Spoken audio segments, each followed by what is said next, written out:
Hey, we are live, Mark Gassard. How are you doing, bud? I'm doing tremendous. Another magnificent Monday out there in the stratosphere, and spring is getting a little bit closer, a little bit closer, you I know. know you shared with me this morning that you got pollen out there, so that's a Hmm, good sign that spring is around the corner. So, absolutely.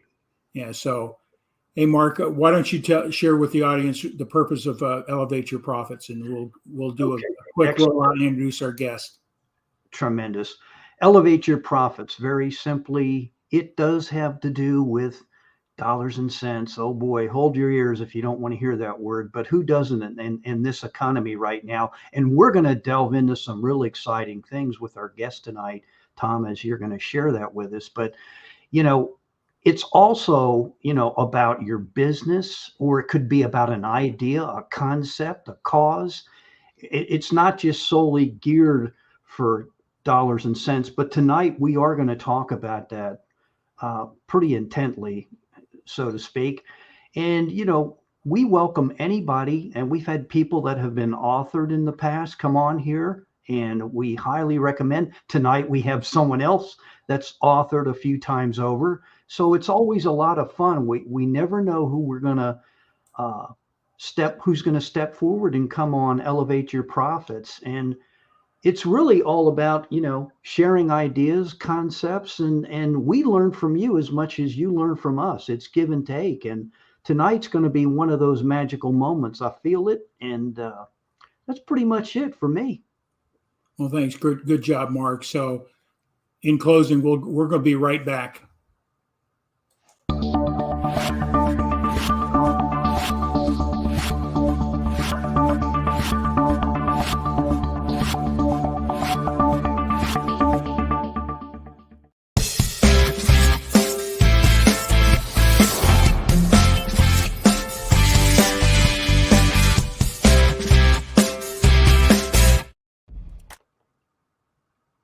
Hey, we're back. We are back. I was going to play our core.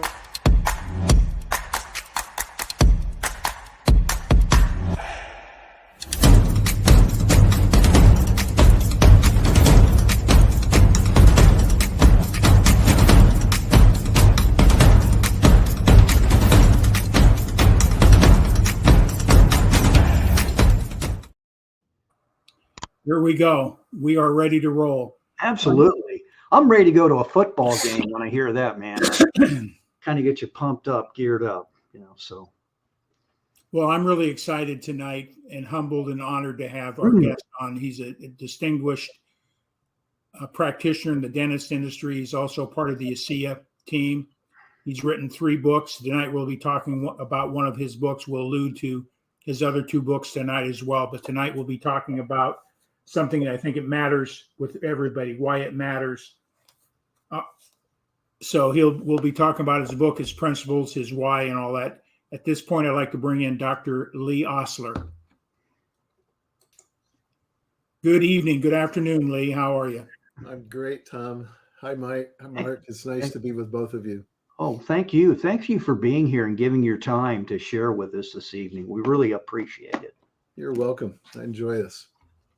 Well, really, I always like to start with this, a little bit about where you calling in from. I'm from I live in the Richland, Washington, down in the southeast corner of the state. Wow. Okay. And a little bit about your background, if you could, a little bit about your professional background, and then we'll ask you what are you grateful for today, and your why story here in a moment. So. My background is I'm a general dentist. I have special emphasis in things like TMJ and cosmetic rehabilitation, bite reconstruction, and so forth. But I've been doing this for 40 years, graduated in '83 from the University of Washington in Seattle. Spent a little time in public health service and then gravitated toward private practice, which is what I've been doing since. I've had great opportunities throughout my career to accelerate and kind of go down some various rabbit holes and kind of perfect some expertise. I've been a clinical instructor. We developed a marketing company, marketing strategic ideas for physicians and dentists to be able to work together that evolved into a software company where we're writing software. I've had a laser hair removal franchise. So we've I guess you could call me a serial entrepreneur. Currently, I've engaged with ASEA as a network marketing professional, and we'll probably touch on that a little bit later with regards to why I'm doing that as well as practicing in my profession. So I think most people would relate that, by the time they get near retirement, they feel like they're performing and operating at the peak. And it's like, I wish they could just practice another 100 years and just keep getting better. But we have to have multiple things going on, don't we? Yes. We've had conversations here before coming on and here recently, is that people are struggling today financially, and with our current economic conditions, people need to make reassessments of what they're doing and as far as protect themselves financially.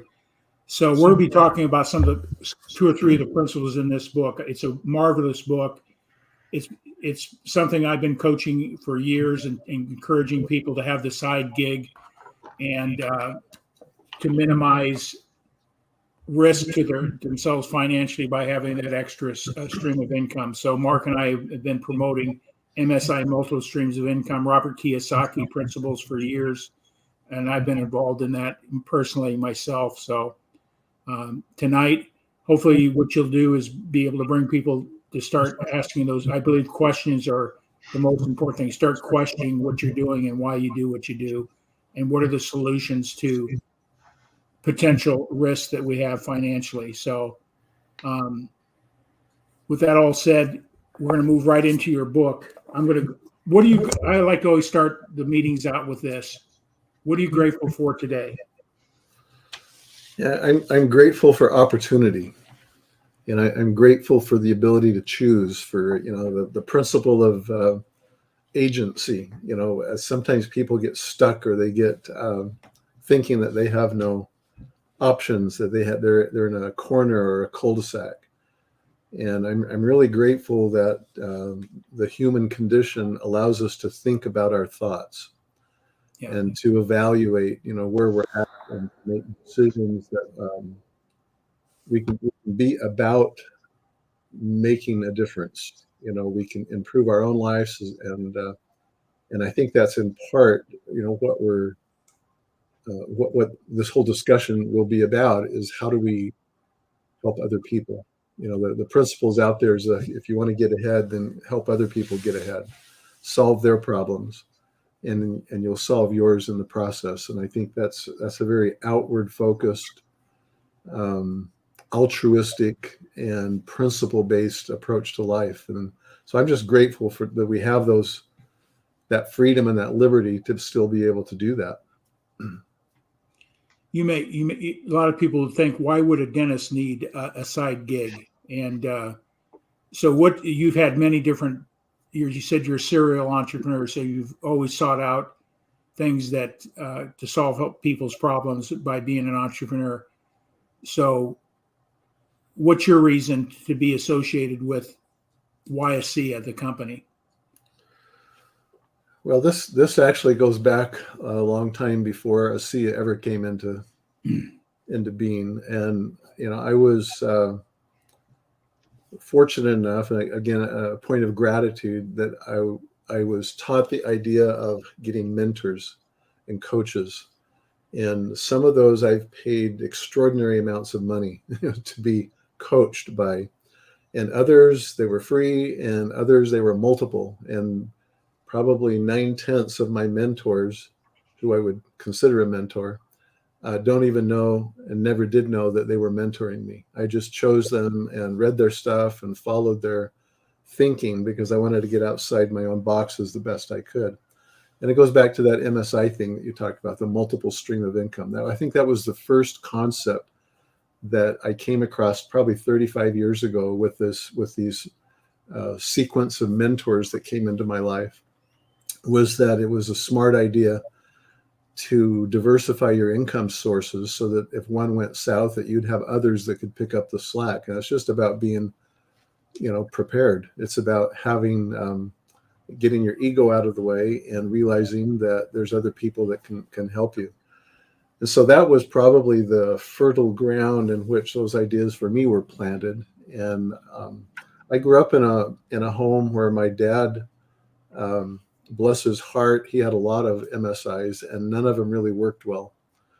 And so the culture in my family growing up was grow up and make something of yourself, get a real job, and settle down and just stay in your lane and so forth. And I tried to do that.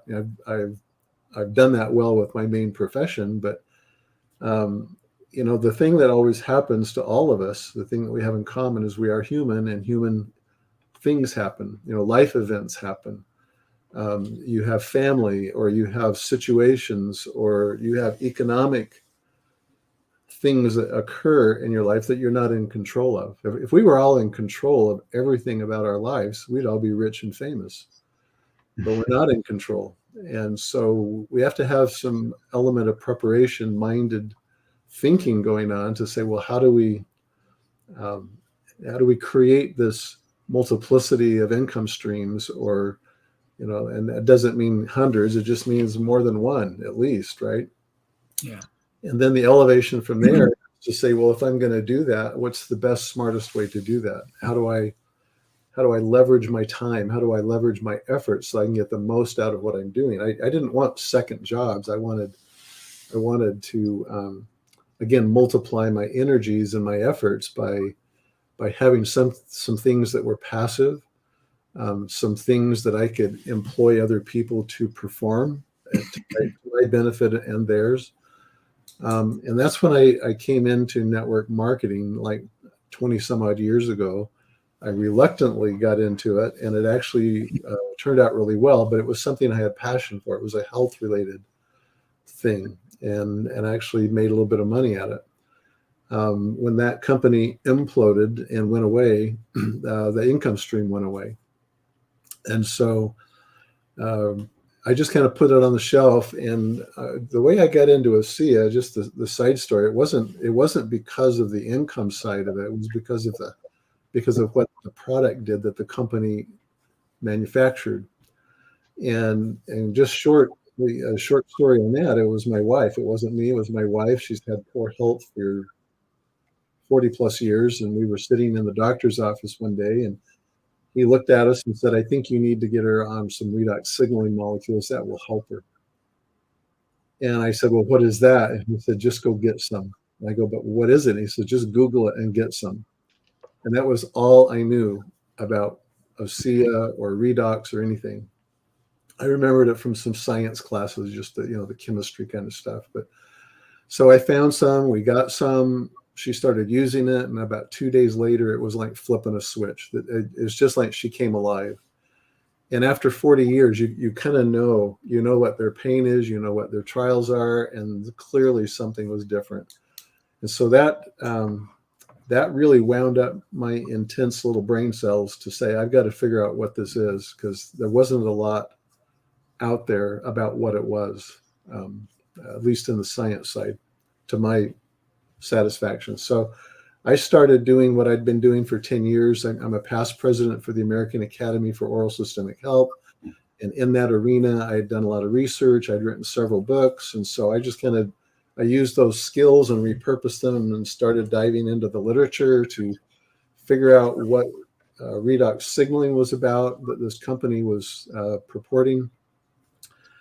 And some physicians would approach me and say, well, what is it? Just, let us have your bibliography. Better yet, why don't you just write a book or two, and then we can just read that. We don't have to go and do our own research. And anyway, one thing led to the next, and 2 books came out of all that, Redox Matters and Healthy Matters. And 3 or 4 years later into this now, it's like I just settled the science. It's like I understood the science. Nobody has an advantage on me with regards to the science, because I really do understand it. I believe I paid that price.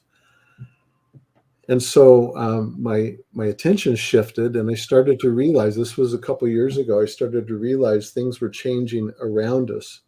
And this model of moving products to consumers through networked affiliations really started to re-intrigue me again. I started to look seriously at it one more time to try and understand why did this company do this, and why should I, as a dentist, join them? You know, I've got a good profession to practice. I've got these other things going on. Why would I want to do something like this?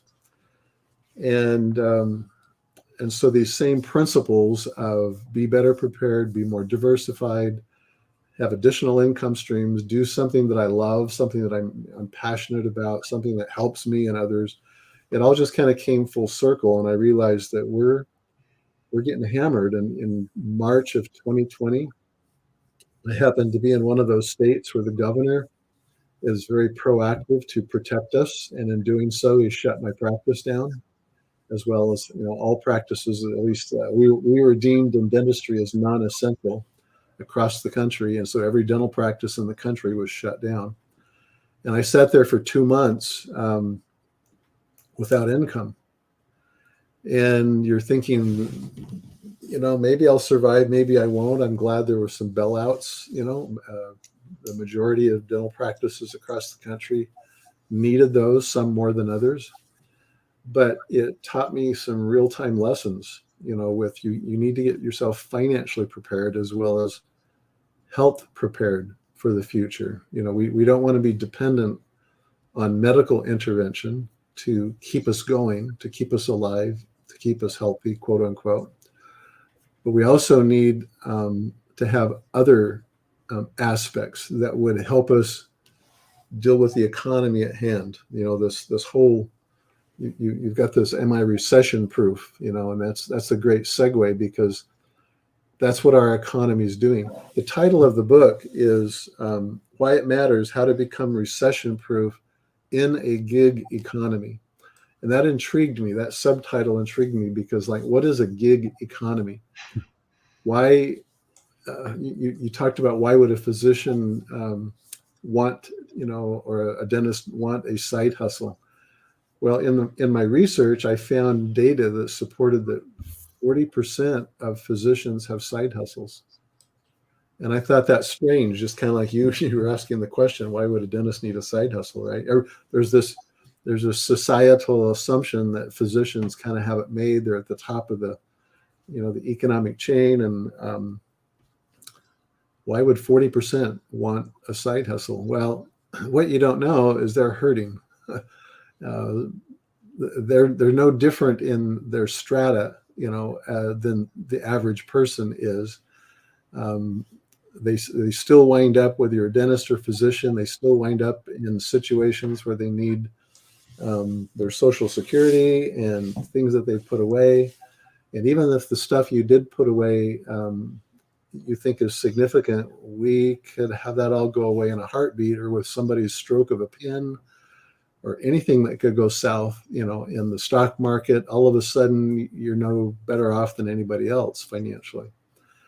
And so being recession proof is the idea of, if my primary income went away, what would I do? How am I going to deal with inflation? How am I going to deal with shrinking margins of fewer customers, fewer patients, fewer goods being sold? How am I going to compete with younger people coming into my marketplace who are less expensive to hire? And now I'm 40, 50, 60, and I'm downsized, right-sized, outsized, whatever. And where can I go to re-employ myself at the same standard of living or the same pay level or benefit level than where I was when I've got a 35-year-old right out of college who's willing to work for, you know, less, and so forth.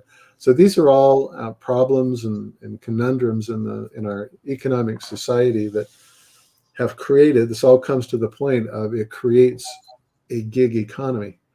Having a side hustle, having a side business is now mainstream. And I've seen studies done that show that by, you know, 2030 even, 70 to 80% of the people are going to have some source of income on the side. And much of that is going to become their main gig. It will replace that. I think I read a statistic that said 60% of the millennials, the people under 35 or wherever that cutoff, the new employees, or the new force entering the marketplace, 60% are not wanting to be employed by, as they call it, the man. They're wanting to be self-employed. They want their own gig. And so this is shifting, and of course, technology is allowing us to do this so well.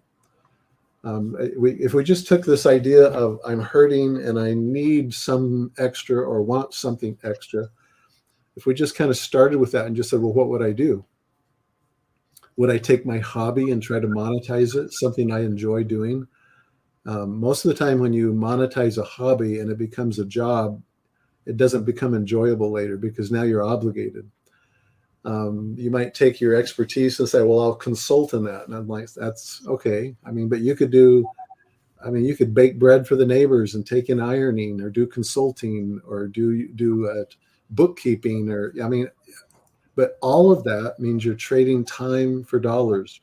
You're trading contracts or jobs or whatever for dollars. And it's really no different than where you're already employed.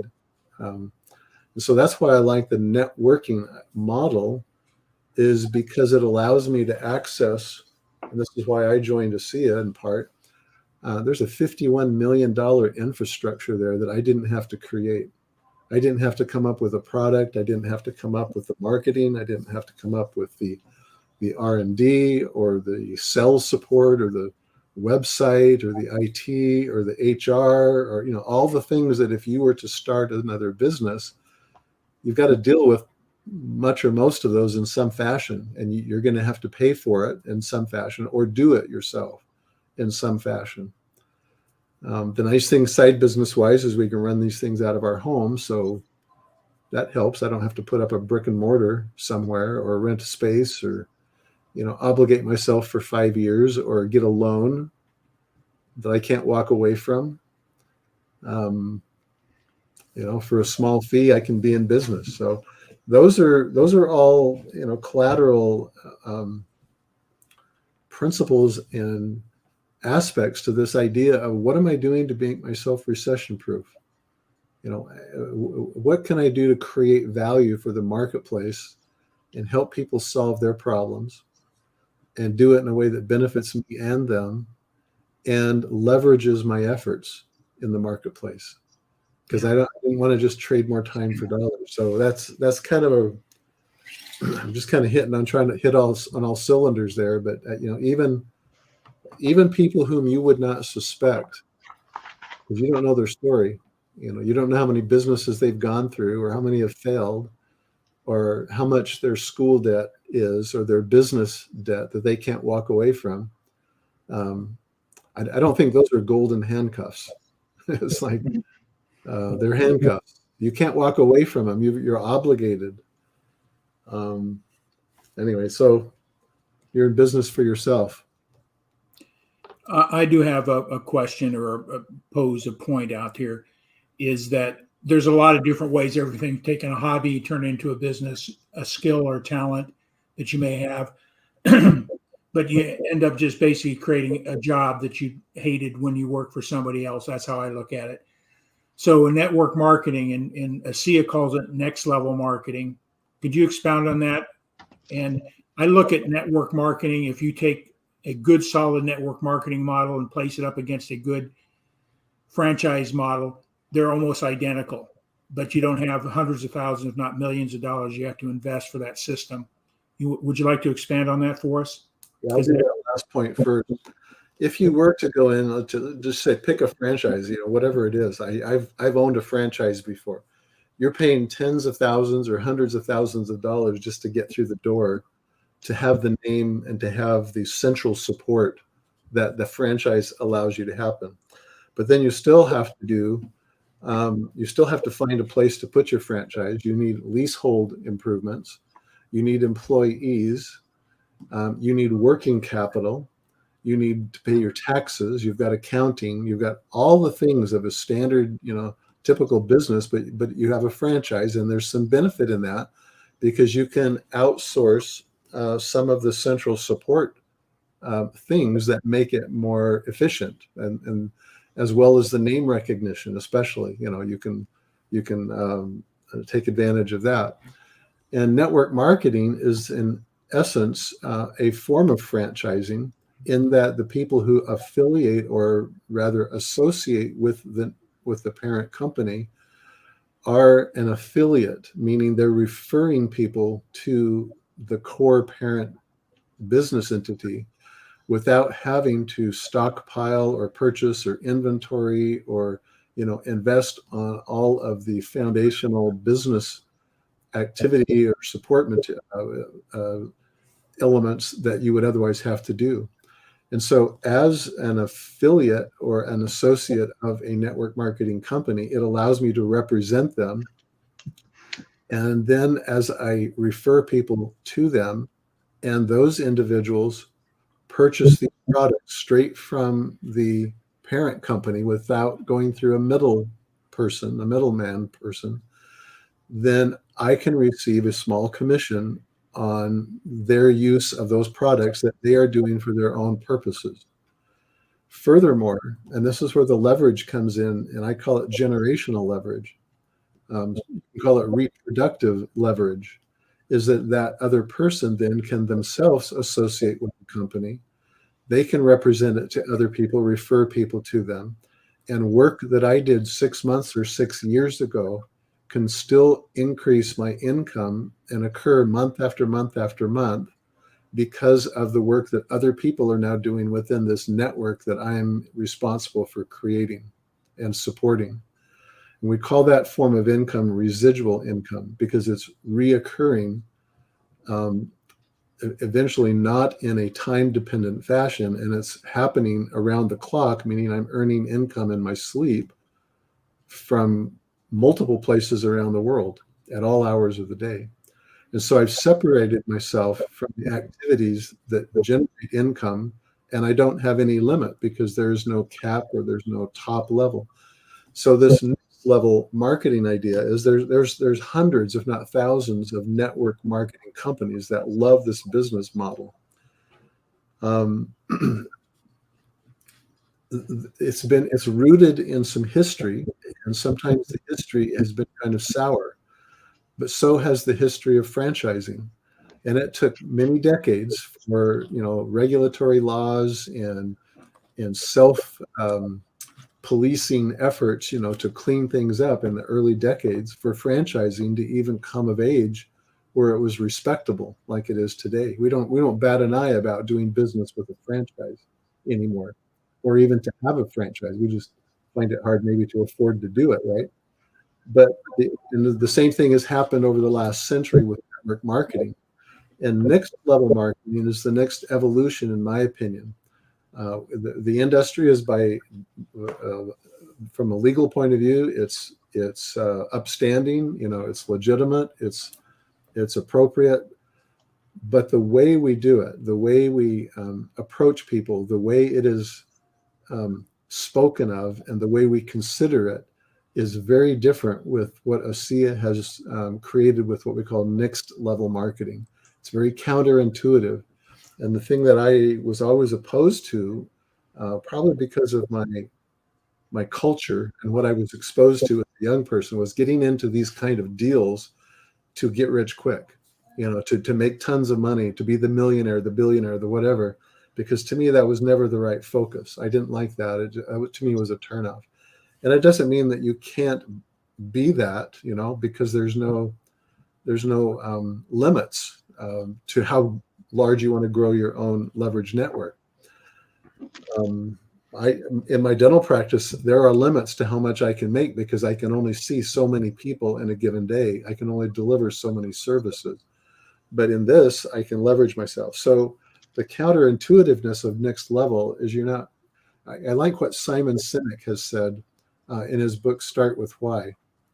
And that has been a foundation for me because he says, when you know what your why is, money becomes the byproduct rather than the product. And I like that focus, and I believe that ASEA has captured that. And we are not focused on money, money, money, get rich quick and so forth, which tends to be a common theme in many of these companies, because it started first as a research and as a product and as a health thing.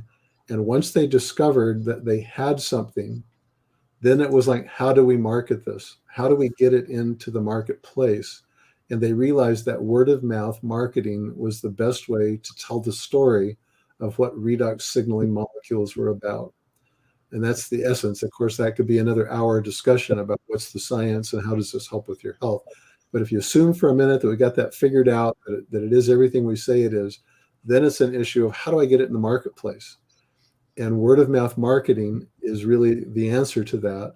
And then doing it the right way is the next level way of doing that. And the money takes care of itself because we're not focused on that. It's focused on other people, solving their problems, serving them. And when you do that, that counterintuitiveness, the gut knows when it's right. You feel it in your gut, and that's what next level marketing is. So I would recommend anybody watching this is like, if you're equivocating over what networking is about, approach it with a perspective of what next level represents and what it really means. Thanks, Lee. That's another reason I'm associated with ASEA is their approach to the marketplace, putting people before profits. Yes. You've got to be profitable in business to survive and be able to deliver your goods and services. So we can't take anything away from profits, but if you build people first, and that's what I love about this company, just like I have no economic gain having you here, other than the fact we're branding what we do, Mark and I, but you're coming in as an ASEA associate to help two other ASEA associates get the word out. So we appreciate that. That's something that you don't see in a lot of organizations. Why should I help Mark and Tom when I don't have a benefit? This company goes beyond that. So I just want to commend you for what you're doing tonight here with that. Am I recession proof? There's a question posed there, and we've had some responses to it. And I am recession proof, but I believe we need to dive deeper into what that really means. I love what you did last Friday night in a similar program talking about the Rule 72. Could you expound on that? I know what it is coming from the financial service industry, but in relationship to your assets, will they grow at a rate to be able to support you long term? Is, I think, an area I'd like you to focus in on, the Rule 72. I'll do that with a little bit of a story, because this is, I write about my story in the book. And my story was with being a serial entrepreneur comes a lot of risk. That's just the real marketplace. And some of my ideas were probably a decade ahead of their time. And it used a lot of my money to do that. And I'm sitting at 45, 50, whatever it was, 60, I don't know, at the time. And my co-host on the ASEA 5 is a stockbroker. And we were having this discussion, and he made the comment, he says, if you're 40, 45, and you don't have your retirement figured out, it's already too late. And I started this little back and forth with him, and like, no, it's not. I'm an entrepreneur. I'm a dentist. It's like, I can figure this out. I got plenty of time. And he said, no, you don't. And I go, yes, I do. And he goes, no, you don't. So finally I said, well, why? What, he was really adamant. And he goes, why? And he goes, because of the Rule of 72. And I didn't have a response. My arrogance went aside, and I thought, all right, maybe he's got something he can teach me. And I said, what's the Rule of 72? And he said, you just pull out your calculator, type in 72, and divide it by an interest rate. He said, I would suggest 6 because that's kind of a middle ground. It's not like a high 10% return, and it's not a low 2% CD, type of return. Just pick 6%. 72 divided by 6 is 12. That's the number of years it takes for your money to double. Whatever the number is, it takes that long for it to go from where it's at to double. And at 45, 57 is the first doubling, and 69 is the second doubling. So 12 years twice, or 24 years, is two periods of doubling. So if you started, and I'll just take $200,000 because there's kind of this average, it's 200 to 250,000 is an average number where the average person might have that in their retirement at about age 40 to 45. 200 doubled to twice is 800,000. So I'll be generous and I'll give you $1 million. I'll just round it off to $1 million. So at 6%, you're 200,000. Let's say it will grow to $1 million, and now you're 67, and you're going to retire. And 67 years old, 24 years from today. Now that means we've got 24 years of more inflation. So you've got to factor that into this. 24 years from now, you will have $1 million in an account at 6%. If we just kept the same 6%, which my stockbroker friend said, at that age is kind of dicey because you don't want your money exposed at 6% because that's not very safe if you can't afford to lose it. So you'll probably be choosing 2 to 3% at that point in your life, but just choose 6%. And 6% of $1 million is 60,000 a year divided by 12 is 5,000 a month. So 24 years from now, 67, if we just started with that assumption at age 45, you'll have a $5,000 a month income. Now you might have another $1,000 a month from Social Security or whatever government, surplus, and you may have whatever else is going on.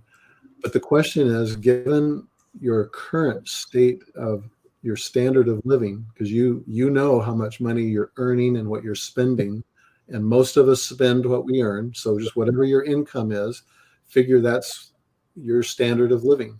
The question is, can you support your current standard of living or the one that you would want on $5,000 a month? Now, I don't know the answer for you or anybody else. I know for me that $5,000 a month, especially 24 years from now, isn't going to work. So clearly it brings you just by doing this rule of 72 calculation, brings you to a place where you're realizing it's not going to work. Jim, my friend, was right. He says, if you haven't got it figured out and you're 45, it's not going to happen. So what's the conclusion? You got to do something different. You need additional income streams.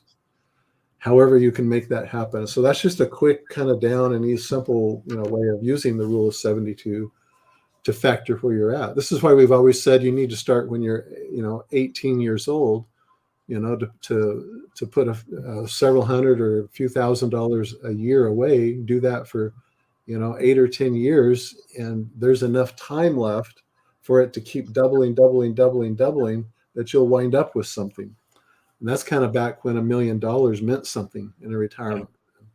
And today you need $2 to $4 to $8 million if you're even going to hope to have a $5,000 or $10,000 a month standard of living, again, 20 years from now. So very good points, because I think we need to make those assessments, deeper than just on the surface. I'm recession proof. I've got it all handled, but really take a look at your numbers and calculate that out. And will it support you by using straight analytical numbers? And it'll shock you, is that we've never been schooled on principles of money, how money works and how those type of things. So the rule 72 is a very powerful principle. But now let's blend them together, Tom and Mark. Let's take that principle and now think of the asset equivalency. Yeah, I was going to just move to that. Because we've got network marketing. We're doing something. We're doing a side hustle, okay? We're doing this for the purpose of creating an income. So if I had that same $5,000 a month, what does it equal? Well, we just answered that question. It's the same as having $1 million in the bank earning 6%. So that means if I did something on the side that created a $5,000 residual, reoccurring monthly income, kind of like an annuity, it would be the same as if I had $1 million. So here's the pivotal question. Starting right where you're at, doing what you're currently doing, because this is a comparative thing. Doing what you're currently doing, how long would it take you to put an extra $1 million in the bank doing what you're doing right now? And that's a really sobering question, because if you're in business for yourself, we're not talking $1 million. We're talking about you've got to create $2 million or $3 million in gross revenues, because it has to pass through an overhead filter for you to take it out of your business as a net income, or you can do something with it. It's got to go through taxation and an overhead filter. If you're an employee in a job, that money would have to come through in the form of bonuses or pay raises, and you're still going to pay taxes on it. So you're looking at needing 1.5 million at least, I would think, in order to pay the taxes on it, so that you could wind up with $1 million that would generate that $5,000 a month. The point is it's an obvious point, because you're not even doing $1 million doing what you're doing right now. That's why we're even having the conversation, let alone what you could be doing, how long it would take. So the point is, if I had a side hustle that generated a residual income stream, I really don't even care what company this is or what you're doing. It's a residual income flow. At $5,000, you just put an asset equivalent of $1 million away. That's a powerful concept. But let's make it, because we don't want this, to get too heady on us. Let's just talk about $1,000, which is the idea of what 1,000 air means. $1,000 a month is the same as having $250,000 in the bank earning 5%. And I'm just using those numbers because they're rounded out. You can round them off easily. $250,000 is the same argument. Doing what you're doing right now, how long would it take you to put an extra $250,000 away into a bank account that would liquidly flow $1,000 a month? Now, to me, the obvious, I mean, if I ran that through my dental practice, for me to do an extra $1 to $2 to $3 million a year, I mean, it could happen, but that's a lot of work. That is a lot of work for any dentist, for any physician.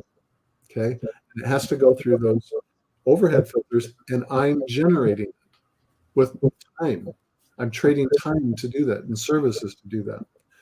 So the whole point here is, if I can do something that could create something very reasonable, $1,000 a month, if you put 20 to 25 people in this business, the one we're doing, on as customers, just as a customer, you have $1,000 a month of income. That's the same as putting $250,000 and plopping it in the bank account, earning 5% interest. And so what if it took you 12 months to do that, or 18 months, or 24 months, or you could knock it out in 4 months? It's like, how many people can you talk to, right? What are you willing to do to get outside of yourself to do that? The point is, there's just hardly anything else that could compare, and that's the power of asset equivalence. I don't have $1 million liquid cash that I could take and go buy real estate with. It's not sitting in the bank. It's the same as, it's an asset equivalency. It's like an annuity that's paying me because of the work I did months and years ago, that's still getting more and more and more because the network is growing. And now I have spendable cash flowing into my personal bank account that I can do things with. And we've been really future focused with all this. But what would an extra $1,000 a month do to the average person in terms of their ability to pay for orthodontic braces for their kids, or a heating bill or utility bill, or to not, we've got this idea that, a high percentage of people cannot cover a surprise cost. That they couldn't cover a $500 or $1,000 surprise emergency that occurred, a car repair, something went out on their heating system or something.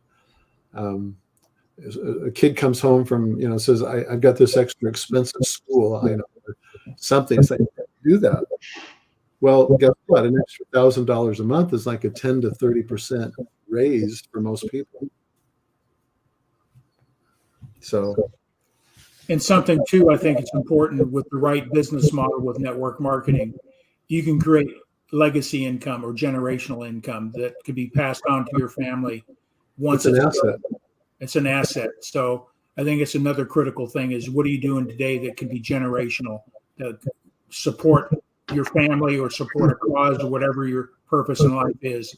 And that's another asset that I think has that whole principle has more value than we really think about if we think about it in more detail. So Yeah, and so that's the whole concept of why, if you back to that first question of why would anyone do this?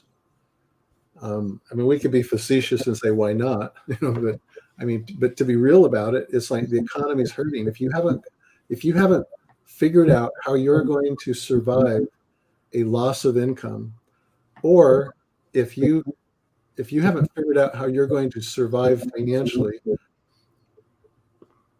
what would happen if you survived a heart attack, if you survived a stroke, if you survived a dementia diagnosis in your family, and now that's going on, and you've got all the support care needed, to do that?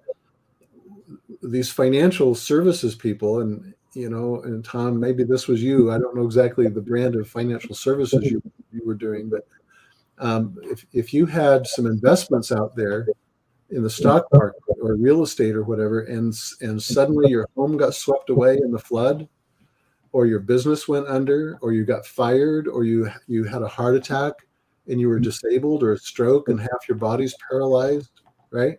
And you can't work, your income goes away, you're going to start taking apart your investments. You're going to start premature withdrawals that will put you in withdrawal probably, but you're going to be going through that. And guess what? You can't get the time back that it took to build that. You don't have enough time left. And that's the point. What are you going to do? And it's another sad thing is that people start seeing that on a monthly basis because the average family has less than 500 discretionary income. Right. And that's being eroded by the cost of eggs and everything else that every time we turn around, we're paying another 15% more for those same goods and services. So I guess what I would say with that is I sort of got lost. My brain sort of went foggy, but it's a critical thing to have that strategy and assess where you're at, what you're doing, and will it meet your needs long term, immediately as well as long term. What I was going to allude to is that a lot of people are short, so they end up spending 24 to 30% of next year's income on credit cards. So they use that to support their lifestyle, to cover those needs, emergencies, but they're spending 20 to 30% of the next year's income in interest. So that just spirals that recession process down. So there's a place for debt to be used properly with proper leverage, but for just day-to-day spending, it's not a thing to do. So yeah, so my plea with people is like these exercises are about become aware of what's happening. If you're not awake, you need to get waked up. It's different. Wake up. You need to get waked up. You need to become awake as to what's going on. If you aren't reading the news headlines, if you aren't understanding the gravity of what's going on out there and how it is and will and continue to impact you at a personal level, you need to change. You need to wake up, and then you need to say, well, then what can I do?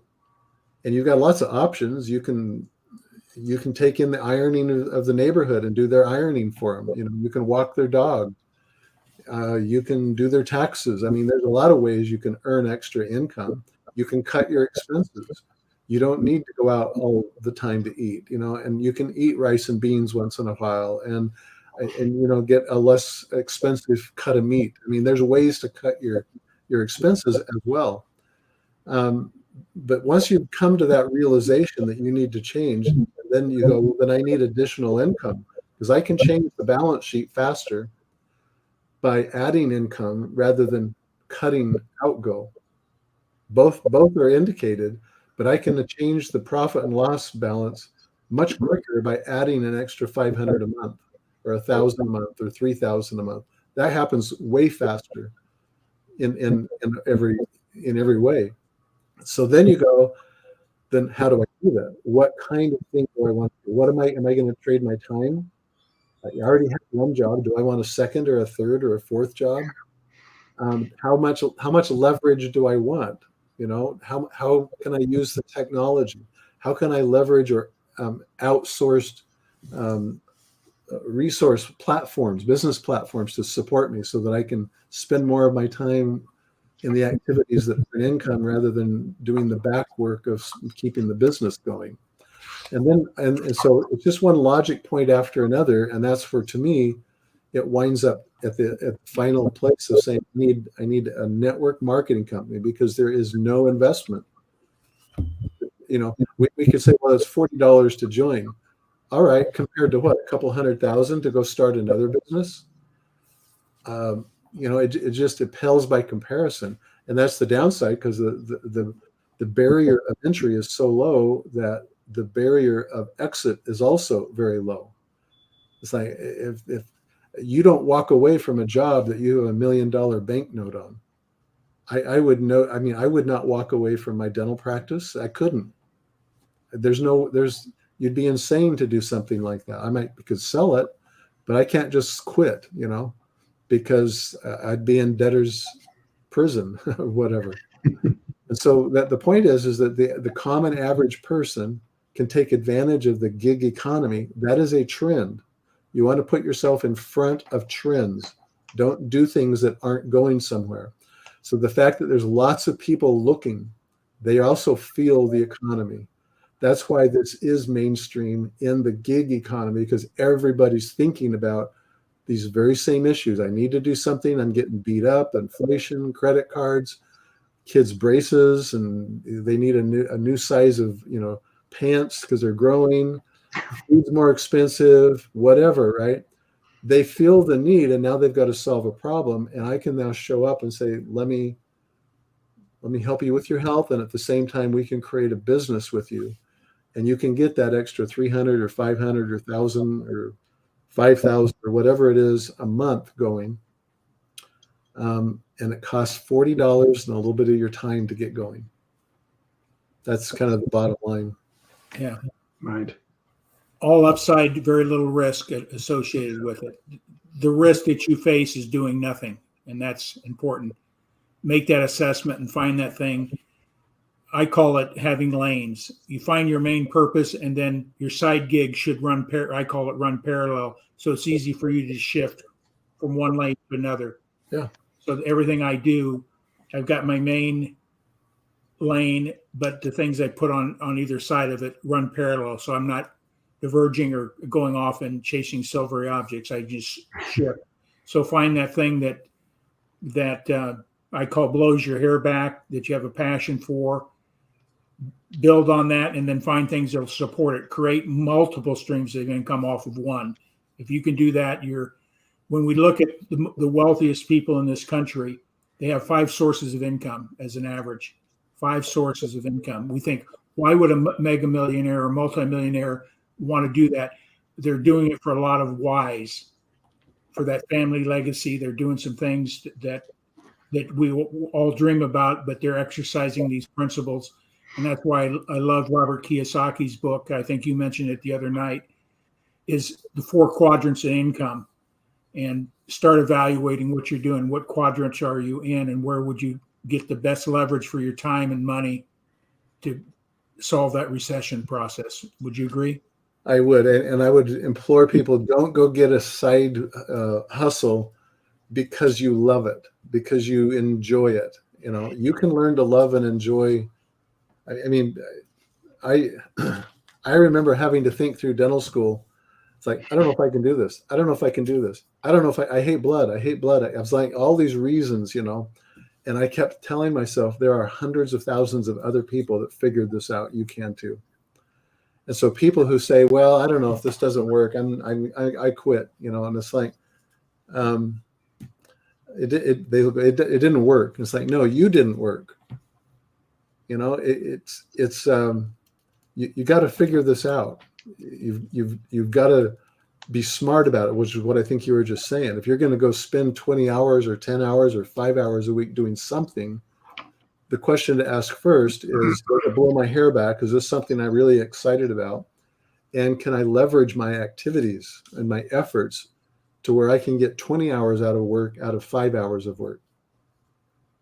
I mean, why be otherwise about it? So anyway. Yeah. Great explanation. Mark, do you have anything you want to? Yeah, I mean, you touched on it here, Lee, when you talked about how you got involved through a health issue. One of the things I just wanted to ask you, what would you say to somebody that, says, hey, I'm doing well in life. I'm making 6 figures plus, I'm a professional person. Why would I even want to consider this? Now, you touched on those things, because what I'm hearing you say, and you're waking us all up through your book as well, is that going to last? How long will that last? Or there could be a health issue. Maybe you are invested, but then all of a sudden you have a health issue, like it could be your brain, your heart, whatever the case may be. How do you approach people? Like they may have status and they're doing well in life, but it's like, hey, I don't need to do that. But just from a health perspective, you touched on it. What do you think about people that are doing well in life? And, what would you say to them in doing, getting involved in, since you're talking about a gig economy? Because some people may think, hey, I'm above that. I don't need to participate in that program. That's not going to happen to me. And statistically, we're all dealing with it. So could you share some thoughts on that? Yeah, a couple of them. It's like, if you're doing so well, then why do you pay insurance for your home? Why do you have health insurance? Why do you have disability insurance? Why do you have life insurance if everything's going so well? If things are well, then drop all your insurance. You could pick up an extra $1,000 a month just by not paying insurance or whatever. And I think the other, and that's a little said tongue in cheek, obviously Sure. You're not going to do those things, but do you have income insurance? If your income went away, do you have a way to replace the income that would be coming from your primary source? Yes or no? Or in part, maybe, enough to keep the wolves away while you're trying to figure the rest of your life out. From the health side, yeah, I mentioned earlier, and you just restated it. None of us know. If you looked and said, well, is there anybody in your family that's had cardiovascular disease, that has diabetes, that is overweight, that is there anybody in your family that has dementia or Alzheimer's, or is there any risks going on? And some people would say, well, they would have to say yes, because this is just the way it is. But if you or me were healthy, again, just the health thing, we say, well, I don't need this stuff. And it's like, right. You're not doing it to fix anything. You're doing it to prevent something. And I think that's, an important aspect of this. And also, do you remember 2008? Is that a bright memory? And I was trying to think the one before that. I think they called it. Bring that up. Did you have to bring up 2008? I know. There was something that went on before that. Several years, it was the October surprise or something. I remember talking to a stockbroker, financial guy at the time, and he said it was Monday morning and it hit, and he goes, overnight, with the stroke of, or the ding of a bell at Wall Street, he goes, we were poor, we were starting over. And if you go, okay, but if you wait 30 years, you'll get it back. I mean, that's the way it goes. But that doesn't work if you're already 60. You can't wait 30 years for the market to get back, So, I mean, we're kind of speaking maybe to the obvious here, but, the answer is there's a difference between smart money and dumb money. And the people that are smart money, they realize that, yep, I've got 5 million stocked away. I'm totally good, but I recognize an opportunity. I'm an entrepreneur at heart, and I realize that I can do this. I can make more. I can exercise my stewardship to be a better steward, and I can do better. I don't want to call people dumb, but it's like the smart money recognizes when there's an opportunity to be better prepared. Diversified, Tom, you were talking about this diversified. If you had 1,000 customers, each giving you $5 a month, and one of them went away, or 5 of them went away, how much would that impact you? Versus if you had one customer giving you $1,000 a month and they went away. And so that's the benefit of networking, is you're creating a diversified network that is pulling from a diverse number of economies. If things in your state or your county or your country aren't going well, I've got 80 other people in other countries and economies that are doing well. And they're all giving me a little bit of that activity. And that's smart money. Yeah. So I appreciate everything you're saying. You're hitting, as Mark would say, being a baseball umpire, you're hitting home runs for everybody here too. So, but absolutely. Great points, Lee. And I just want to compliment you on your book. This is a book, no matter what you're doing in your current avocation or business, read it. It's also a workbook. Yes. Yeah, you've got exercises in there. Yeah, so he's got things for you to work on, so you can do that assessment of where you're at, and so you can make the right decisions for yourself and your family around the economics. And are you willing is the key. You're able. The next question: am I willing to offset risk? I love what you said about we have insurances because we don't want to lose something, but what are we doing to ensure our income? Great point. Yeah, you don't want your assets to have to be taken apart just to support a problem. Yeah, so great point. So hopefully that's hitting some nails on the head right there. So great job, Lee. Anything else, Mark? How'd you get over one thing I loved about what you said, Lee, your ego, you left at the door a long time ago. But, some people allow that to get in their way, or status, but it seems like in your case, it was out of necessity. Did you even know, you touched on it, you brought it up, like when you were researching Redox, did you really understand it then? Or, now that you've written books about it, but back I think you said how many years ago it was, when they said, go get some, I'm just curious, where did you go to get it? Well, I had read somebody's comment like 3 or 4 months earlier, just on a random webpage about other health things, and they mentioned ASEA. And so like 3 months later, I'm sitting in the doctor's office, and he just says, go Google it and get some. He wasn't involved. He just heard, he was really scraping the bottom of the barrel. That was how significant my wife's health challenges were. He didn't know what else to do.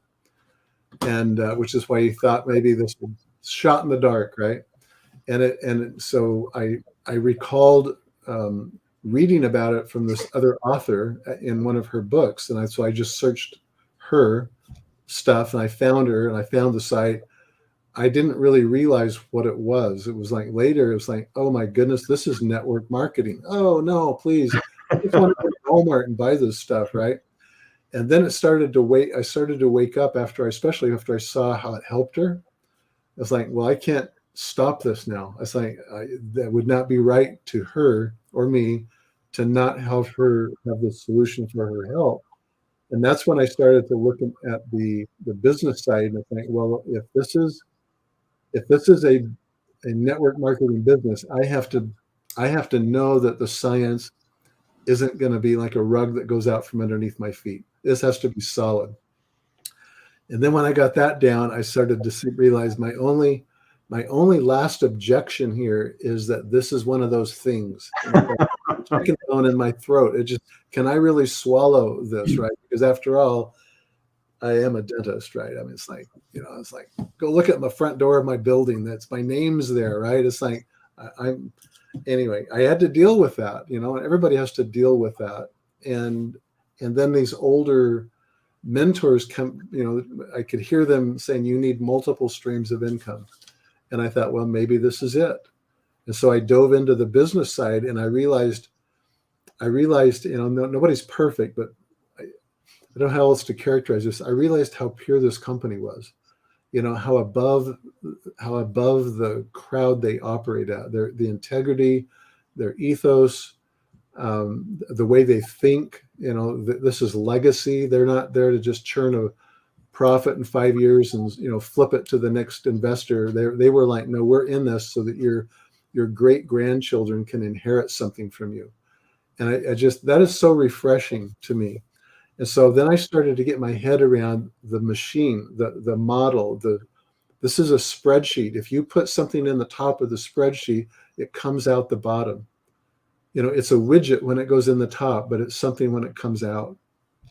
And I realized if you have the right company with the right leadership, with the right ethos, with the right product, and you put all that together in a word of mouth marketing model that grows and grows, and you've got this gig economy pushing it, like people need these solutions, you can't really lose. You just have to get your own head out of the way. And that's been, maybe writing the book was my own therapy, for getting my head out of the way. But it is so solid, it is just so wonderful. It's so refreshing, because you bring your ego to this and you're going to lose. This is about math. It's a mathematical equation. And that's what I like about it. It's no respecter of persons. Awesome. Thank you. So Lee, we're honored and humbled to have you here tonight. You did an excellent job on that. And there's, scrolling across the bottom, Redox Matters. That's where they can learn more about what your other two books and this book as well. We encourage anybody out there to get this book. It'll give you a roadmap to help you make a decision would be best for you and your family. So I encourage you to get it. So we're here to support you, Lee, just like you're here to support us. So yes, thanks much. I've enjoyed being with you. I love what you're doing, and wish you well in your journey as well. Thank you. Thank you. So Mark, we're going to put Lee back in the green room. Enjoy all the blue M&Ms that you requested. Okay. Okay. All right. Hold tight.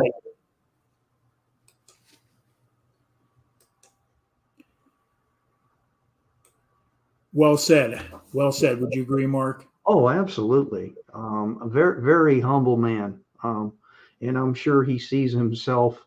I love when he said about, I didn't want to do this, but he probably sees himself every now and then with people thinking about getting involved. And I like the whole thing when you were talking to him about next level marketing, gig economy, what people are doing. And he's talking about real life things in everybody's lives. It's, we've touched on it more than once, $500. How will that impact you on a monthly basis?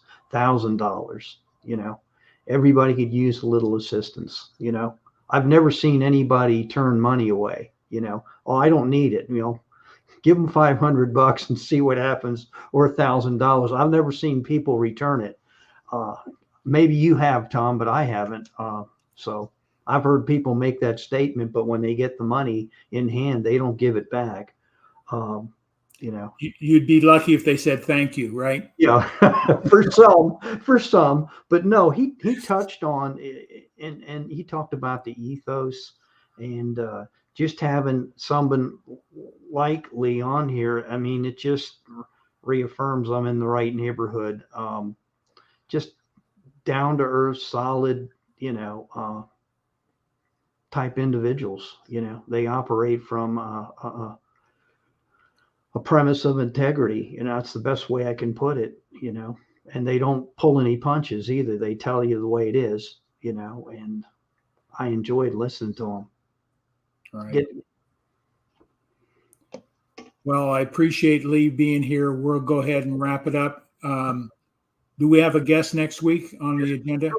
Mr. Ernest Odell will be joining us next week, and he's quite the talker. And he'll be talking about his gig mentality and what he's doing, and he's going to share, his views, his opinions, and his process, so to speak. Yeah.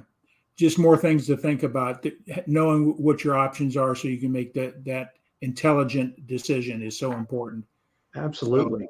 So that's our whole purpose, is that ASEA is a wonderful company, but there's other good companies out there as well. Just got to find the one that fills your need and something you can feel good about promoting and sharing with other people. That's all we do in network marketing, share good ideas and good information. So we don't have to sell or convince when people take the time to see what we have to offer.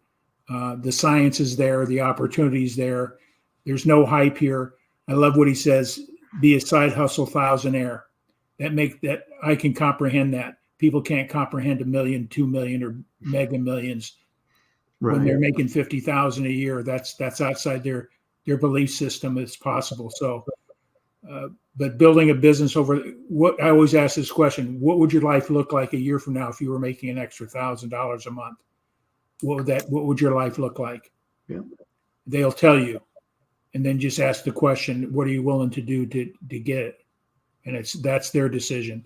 You got to have the why in place, realize the benefit for doing the work, because it does take work, and anything, fruit that gives fruit, you got to do the hard work.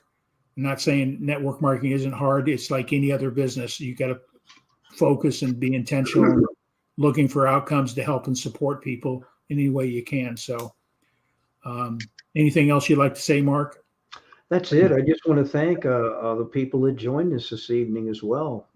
As usual, Robert from Canada, and friend Nell, she's from another Philippines. She's from the Philippines. Yep.